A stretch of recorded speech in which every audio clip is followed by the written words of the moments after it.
Samantala, wasak ang harapang bahagi ng tractor head ng dalawang trailer truck kabilang isang motorsiklo matapos magbanggaan sa barangay San Luis Rojas, Isabela nitong ika-13 ng December. Kinilala ang driver ng isang trailer truck na si alias Roy na residente ng barangay Del Pilar, Cabanatuan, Isabela, driver ng isa pang trailer truck na si alias Ron at ang kanyang kasama na si alias Ana, pawang residente ng barangay Gulac, Difon, Quirino at alias Bonnie at Mike na residente ng barangay San Juan, Aurora, Isabela, sakay ang Yamaha Aerox. Sa nakuhang impormasyon ng IFM News Team sa Rojas Police Station, patungong Gamoy, Isabela ang isang Isuzu truck na minamaneho ni alias Roy nang pumasok ito sa kabilang linya at bumangga sa harapan ng isa pang Isuzu truck na minamaneho ni alias Ron sakay si alias Ana na kasalubong nito. Dahil sa lakas ng impact, dadamay rin ang isang Yamaha Aerox na minamaneho ni alias Bonnie kasama si alias Mike na nasa likuran ng ikalawang truck. Nagtamo ng sugat ang mga sakay ng dalawang trailer truck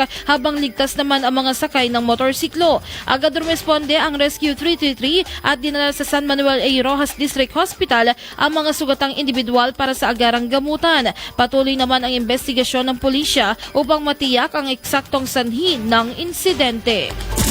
IFM News.